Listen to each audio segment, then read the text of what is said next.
अस्सलाम वालेकुम जी। उम्मीद करता हूँ आप बिल्कुल ठीक होंगे। वेब डिज़ाइनिंग के रिस्पेक्ट में HTML वीडियो सीरीज़ के 10th लेक्चर में वेलकम। इस लेक्चर में हम HTML टेबल्स के बारे में पढ़ेंगे। HTML टेबल्स का टॉपिक जो है ये एक इम्पोर्टेंट टॉपिक है और इसके साथ साथ एक बहुत ईजी सिंपल टॉपिक भी है, तो आपने इस टॉपिक को ज़रा गौर से समझने की कोशिश करनी है।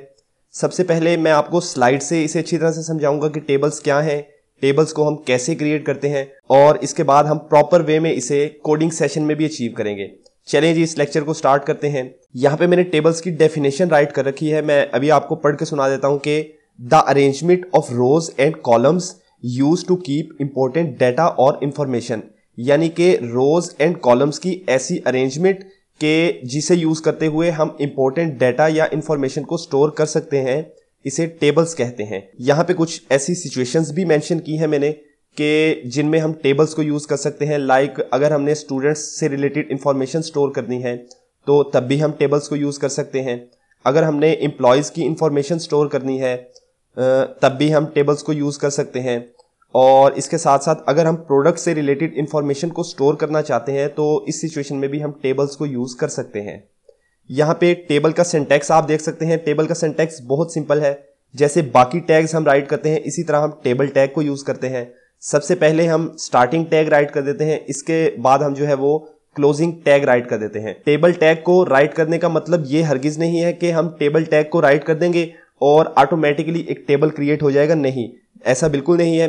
टेबल के अंदर हमने सबसे पहले रोज एंड कॉलम्स को क्रिएट करना होता है।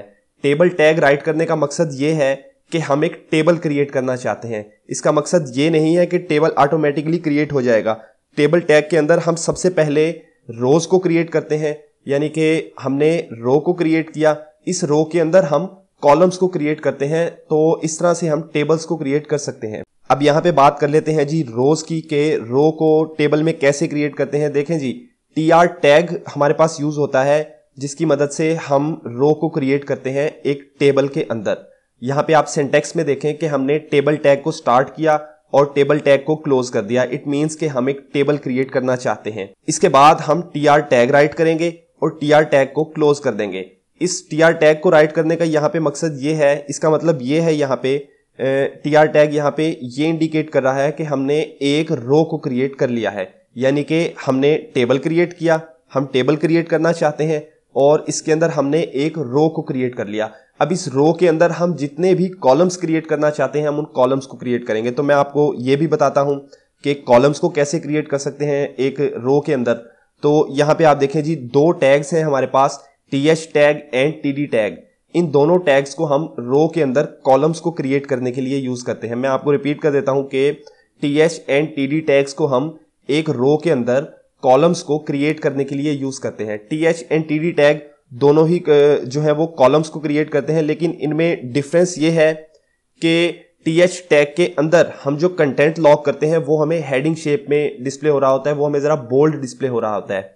और TD टैग के अंदर हम जो कंटेंट लॉक करते हैं वो कंटेंट हमें बिल्कुल सिंपल डिस्प्ले होता है। जैसे हम कोई कंटेंट है वो पैराग्राफ टैग के अंदर राइट कर दें कोई टेक्स्ट को, तो वो जैसे हमें सिंपल डिस्प्ले होता है ना जी, उसी तरह हमें TD टैग के अंदर लॉक किया हुआ कंटेंट डिस्प्ले होता है। आप सिंटैक्स में देखें कि सबसे पहले मैंने टेबल टैग को राइट किया। इट मींस कि मैं जो है वो एक टेबल क्रिएट करना चाहता हूं। इसके बाद मैंने TR टैग को राइट किया। इसका मतलब ये है कि मैंने टेबल में एक रो को क्रिएट किया है। रो के अंदर अब देखें, मैंने सबसे पहले TD टैग राइट किया, नंबर 1 पे मैंने TD टैग राइट किया। इसके अंदर मैंने कंटेंट को लॉक कर दिया फर्स्ट कॉलम। तो इस तरह हमारे पास एक रो के अंदर एक कॉलम क्रिएट हो जाएगा। अब सेकेंडली देखें आप, TD टैग के अंदर मैंने दोबारा कंटेंट को लॉक कर दिया सेकंड कॉलम।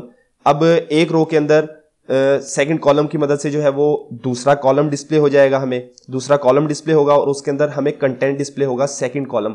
और इसी तरह थर्ड कॉलम में हमें कंटेंट डिस्प्ले होगा जी थर्ड कॉलम। इस तरह हम एक रो के अंदर जितने भी कॉलम्स को क्रिएट करना चाहते हैं तो वो TD टैग की मदद से हम कर सकते हैं। वेरी सिंपल है।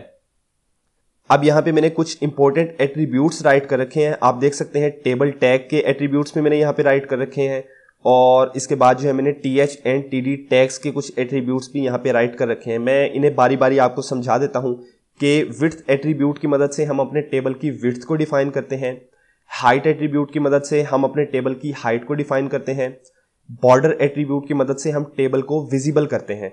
देखें, बॉर्डर में अगर हम कोई भी वैल्यू ना पास करें तो टेबल तो क्रिएट हो जाएगा, सारा कंटेंट भी क्रिएट हो जाएगा, लेकिन डिस्प्ले कुछ नहीं होगा। डिस्प्ले करने के लिए जरूरी होता है कि हम बॉर्डर के अंदर कोई वैल्यू पास करें। जब तक बॉर्डर में हम कोई वैल्यू पास नहीं करेंगे तब तक हमें टेबल डिस्प्ले नहीं होगा। आपने इस बात का ख्याल रखना है और बॉर्डर में हमेशा वैल्यू पास किया करनी है लाजमी। अच्छा जी, इसके बाद है cell padding attribute. Cell padding में हम पिक्सल्स में वैल्यू पास करते हैं, बॉर्डर एट्रीब्यूट में भी जो है वो पिक्सल्स में वैल्यू पास करते हैं। सेल पैडिंग के अंदर हम वैल्यू पास कर देते हैं। इसका मतलब ये होता है कि हमारा जो सेल है एक टेबल का, कोई भी हमारा एक सेल होता है, उसको टॉप, बॉटम, राइट और लेफ्ट से हमने कितना फैलाना है। तो जो वैल्यू हम पास करते हैं सेल पैडिंग में, उतने पिक्सल जो है हमारा सेल फैल जाता है, हमें फैला हुआ डिस्प्ले होता है। तो ये बहुत जबरदस्त एक एट्रीब्यूट है। इसके बाद है जी बॉर्डर कलर एट्रीब्यूट, जिसकी मदद से हम बॉर्डर को कलर दे सकते हैं, और बीजी कलर एट्रीब्यूट की मदद से हम टेबल को बैकग्राउंड कलर दे सकते हैं। सिंपल है ये। और अब बात कर लेते हैं जी TH एंड TD टैग्स की कुछ एट्रीब्यूट्स की। तो नंबर 1 पे है विड्थ एट्रीब्यूट। विड्थ एट्रीब्यूट के अंदर हम विड्थ डिफाइन करते हैं TH या TD की, यानी कि कॉलम की। हाइट एट्रीब्यूट में हम जो है वो कॉलम की हाइट को डिफाइन करते हैं, और बीजी कलर एट्रीब्यूट में हम कॉलम को बैकग्राउंड कलर दे देते हैं।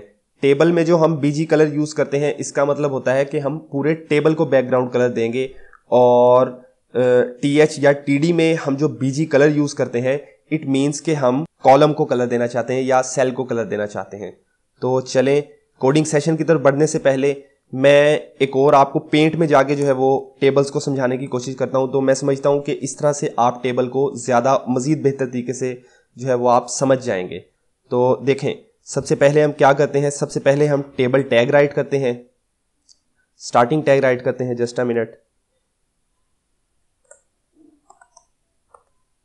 मैंने स्टार्टिंग टैग राइट कर दिया, और इसके बाद हम राइट करते हैं जी क्लोजिंग टैग।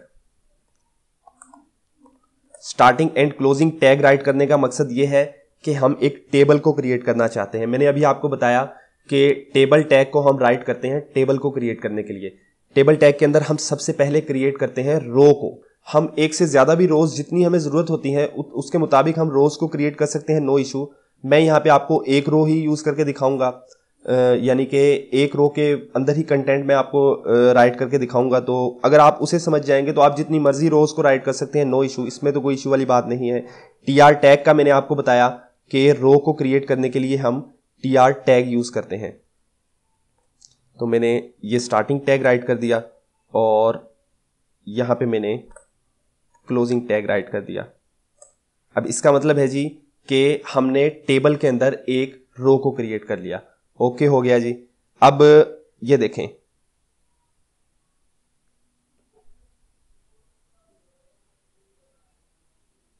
ये हमने TR टैग की मदद से एक रो को क्रिएट कर लिया। देखें, जब हम टेबल टैग भी राइट कर देंगे, TR टैग भी राइट कर देंगे, इसके अंदर जो है वो TD टैग्स को भी राइट कर देंगे, तब तक कंटेंट तो सारा क्रिएट हो जाएगा, लेकिन हमें वेब ब्राउजर पे डिस्प्ले कुछ नहीं होगा। इसकी वजह यह है क्योंकि मैंने आपको बताया कि जब तक हम बॉर्डर में कोई वैल्यू पास ना करें, टेबल में बॉर्डर एट्रीब्यूट जो यूज होता है उसमें अगर जब तक कोई वैल्यू पास नहीं करेंगे तब तक कंटेंट विजिबल नहीं होगा, डिस्प्ले नहीं होगा, क्रिएट हो जाएगा। तो देखें, यहाँ पे हम कंटेंट को क्रिएट कर रहे हैं। मैं आपको बता रहा हूं कि किस किस टैग की मदद से किस किस किस्म का कंटेंट क्रिएट होगा। तो ये देखें जी, TR टैग की मदद से हमने एक रो क्रिएट कर ली। अब एक रो के अंदर मैं चाहता हूं 3 कॉलम्स को क्रिएट करना। तो चलें जी, अब कॉलम्स को क्रिएट कर लेते हैं। मैंने आपको बताया था कि कॉलम्स को हम TD टैग की मदद से क्रिएट करते हैं।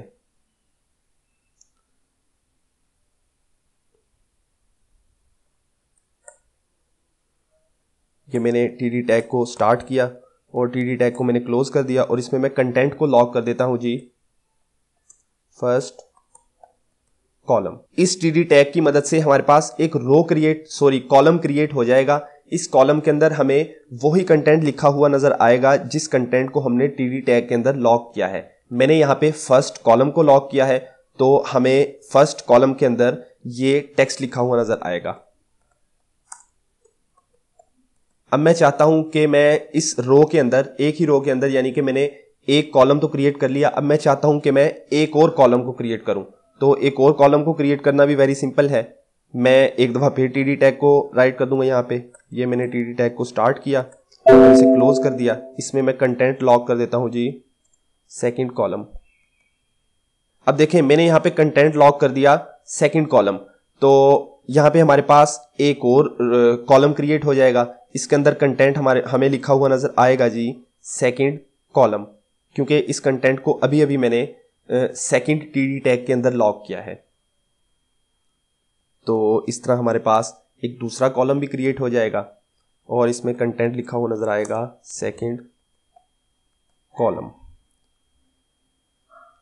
अब मैं चाहता हूं कि मैं एक और कॉलम क्रिएट करूं, तो मैं एक बार फिर टीडी टैग को राइट कर दूंगा। वेरी सिंपल है ये। तो मैं यहां पे एक बार फिर से टीडी टैग को स्टार्ट करता हूं और टीडी टैग को मैं क्लोज कर देता हूं। इसके अंदर मैं कंटेंट को लॉक कर देता हूं जी थर्ड कॉलम। इस तरह अब हमारे पास एक और कॉलम क्रिएट हो जाएगा थर्ड, और इसके अंदर हमें कंटेंट डिस्प्ले होगा जी, जिस कंटेंट को मैंने अभी अभी थर्ड टीडी में लॉक किया है, विच इज थर्ड कॉलम। तो आप देख सकते हैं कि किस तरह हम एक रो के अंदर डिफरेंट कॉलम्स को क्रिएट कर सकते हैं। वेरी सिंपल है। आपको मैं एक और बात आपको बता दूं कि यहाँ पे आपको सारी चीजें अलाइन नजर नहीं आ रही होंगी, क्योंकि मैंने इन सब चीजों को रैंडमली क्रिएट किया है। तो अलाइनमेंट यहाँ पे बताने का आपको मकसद नहीं था, यहाँ पे आपको बताने का ये मकसद था कि किस तरह टेबल के अंदर रो क्रिएट होती है और किस तरह उस रो के अंदर हम डिफरेंट कॉलम्स को क्रिएट कर सकते हैं। हम यहाँ पे जितनी बार टीडी टैग को राइट करेंगे हमारे पास यहाँ पे उतने ही जो है वो कॉलम्स क्रिएट हो जाएंगे। हम टेबल के अंदर जितने बार टीआर टैग को राइट करेंगे हमारे पास उतनी ही रोज क्रिएट हो जाएंगी। ये एक ना बहुत ही सिंपल कंसेप्ट है। अगर आपने मेरी अब तक ये जो तमाम बातें मैंने आपको बताई हैं इन्हें आपने गौर से समझ लिया है ना, तो मैं समझता हूं कि आप अब जो है ना कोडिंग सेशन में समझाए बगैर आप इस चीज को अचीव कर सकते हैं। लेकिन अब हम बढ़ते हैं कोडिंग सेशन की तरफ, और वहां पे बढ़ने से पहले मैं एक दफा फिर आपको ये सारा जो मैंने सामने आपको ये जो एक मॉडल बना के दिखाया है टेबल का, तो मैं इसे दोबारा से आपको समझा देता हूं कि सबसे पहले हम टेबल टैग राइट करते हैं। टेबल टैग राइट करने का मतलब ये है कि हम एक टेबल क्रिएट करना चाहते हैं। इसके बाद हम टीआर टैग को राइट करते हैं। टीआर टैग को राइट करने का मतलब ये होता है कि हम टेबल के अंदर एक रो को क्रिएट करना चाहते हैं। अब इस रो के अंदर हम जितने भी कॉलम्स क्रिएट करना चाहते हैं हम उतने बार टीडी टैग्स को राइट कर देंगे, और टीडी टैग्स के अंदर हम जो कंटेंट लॉक करेंगे वो कंटेंट हमें कॉलम्स में डिस्प्ले होगा। Very simple. अब इसे कोडिंग सेशन में हम अचीव करते हैं। तो यहाँ पे मैंने HTML का कंप्लीट स्ट्रक्चर पहले से ही राइट कर रखा है। मैं अपने वेब पेज को टाइटल दे देता हूं जी HTML टेबल्स। कंट्रोल S किया और डेस्कटॉप की लोकेशन पे मैं इसे सेव कर देता हूं जी टेबल डॉट HTML के नाम से। डॉट HTML की एक्सटेंशन का आपको पता है, मैं बार बार बता चुका हूं आपको कि इसकी मदद से हम HTML डॉक्यूमेंट क्रिएट करते हैं। मेरे पीसी का डिफॉल्ट वेब ब्राउजर इस टाइम इंटरनेट एक्सप्लोरर है। कुछ ट्यूटोरियल्स में आप देखेंगे कि मेरे पीसी का default web browser Google Chrome है, और कुछ में आप शायद देखेंगे कि डिफॉल्ट वेब ब्राउजर जो है वो इंटरनेट एक्सप्लोरर है। तो इसमें कोई इशू वाली बात नहीं है। जोन से भी आपके पीसी का डिफॉल्ट वेब ब्राउजर है, आपका HTML का कोड उसी ब्राउजर में रन हो जाएगा। तो ये हमारा वेब पेज है जी। अब मैं यहाँ पे टेबल क्रिएट करता हूँ। तो टेबल क्रिएट करने के लिए मैंने टेबल टैग को स्टार्ट किया और टेबल टैग को मैंने क्लोज कर दिया। ठीक है जी। टेबल टैग के अंदर मैंने आपको बताया था हम सबसे पहले रो को क्रिएट करते हैं, यानी कि टीआर टैग को हम राइट कर देंगे। टीआर टैग को हम रो क्रिएट करने के लिए यूज करते हैं। अब इस रो के अंदर मैं चाहता हूं कॉलम्स को क्रिएट करना। टीडी टैग और टीएच टैग ये दो टैग्स हैं जिसकी मदद से हम कॉलम्स को क्रिएट कर सकते हैं। मैं यहाँ पे टीएच टैग को यूज करता हूं क्योंकि इस कंटेंट को मैं जो है वो हेडिंग शेप में डिस्प्ले करना चाहता हूं। मैंने स्टार्टिंग टैग राइट किया और फिर मैंने क्लोजिंग टैग राइट कर दिया। इसके अंदर मैं राइट कर देता हूं रोल नंबर। मैं एक और टीएच टैग राइट कर देता हूं। इसके अंदर मैं राइट कर देता हूं जी नेम, और मैं एक और टीएच टैग को क्रिएट कर देता हूं, राइट कर देता हूं। इसके अंदर मैं कंटेंट राइट कर देता हूं जी मार्क्स। कंट्रोल S किया और वेब ब्राउजर को एक बार फिर से रिलोड करता हूं मैं। तो देखें जो जो कंटेंट मैंने लॉक किया था अपना TH टैग के अंदर और टेबल के अंदर वो कंटेंट तो हमें देखें लाइन में डिस्प्ले हो रहा है, लेकिन हमें कोई भी टेबल डिस्प्ले नहीं हो रहा, क्योंकि मैंने आपको ये बात की थी कि जब तक हम टेबल के अंदर बॉर्डर एट्रीब्यूट में कोई भी वैल्यू पास नहीं करेंगे तब तक हमें टेबल डिस्प्ले नहीं होगा। तो इसमें मैं वैल्यू पास कर देता हूं 1, यानी कि बॉर्डर को मैंने वैल्यू रेफर कर दी 1 पिक्सल। तो अपने वेब ब्राउजर को एक बार फिर से रिलोड करते हैं। अब आप देख सकते हैं जी कि हमें ये रोल नंबर, नेम और मार्क्स, ये जो है तीनों कंटेंट हमें ये टेबल शेप में डिस्प्ले हो रहे हैं। मैं अब सेल पैडिंग एट्रीब्यूट का आपको पता है, सेल पैडिंग एट्रीब्यूट मैं यहाँ पे यूज करता हूँ। मैंने आपको बताया था सेल पैडिंग एट्रीब्यूट के बारे में भी। इसमें मैं वैल्यू पास कर देता हूँ जी 8। कंट्रोल S किया और वेब ब्राउजर को एक बार फिर से रिलोड किया। आप यहाँ पे अब गौर करें कि हमारे जो सेल्स हैं ये 10-10 pixels top, bottom, right, left से ये फैले हुए हमें नजर आ रहे हैं। हम इसमें ज्यादा वैल्यू भी पास कर सकते हैं। मैं यहाँ पे 12 वैल्यू पास कर देता हूँ। अब आप देख सकते हैं अब हमें ये कंटेंट ज्यादा बेहतर डिस्प्ले हो रहा है। देखें, टेबल के अंदर हमने अभी तक जो है वो एक रो ही क्रिएट की है। मैं चाहता हूं कि मैं यहाँ पे मजीद रोज को क्रिएट करूं, तो मैंने आपको बताया था कि एक से ज्यादा रोज को भी हम एक टेबल के अंदर क्रिएट कर सकते हैं। वेरी सिंपल है एक से ज्यादा रो को भी क्रिएट करना। जिस तरह हमने पहली रो क्रिएट की है बिल्कुल उसी तरह हम दूसरी रोज को भी क्रिएट कर देंगे। इसमें तो कोई इशू वाली बात नहीं है। मैंने TR टैग को दोबारा से राइट किया, स्टार्ट किया और TR टैग को मैंने अब क्लोज कर दिया। अब मैं इस रो के अंदर जो है वो मजीद कॉलम्स को क्रिएट करता हूं। मैंने अभी ऊपर आप देख सकते हैं कि TH टैग के अंदर कॉलम्स को क्रिएट किया है, इसलिए हमें ये जरा बोल्ड डिस्प्ले हो रहे हैं। अब यहाँ पे मैं कॉलम्स को क्रिएट करूंगा TD टैग के अंदर, क्योंकि मैं इन्हें बिल्कुल सिंपल डिस्प्ले करना चाहता हूं। मैं यहाँ पे राइट कर देता हूं जी सबसे पहले रिजवान, नहीं मैंने सबसे पहले रोल नंबर राइट करना था। रोल नंबर मैं राइट कर देता हूं जी 37। उसके बाद मैं राइट कर देता हूं जी नेम,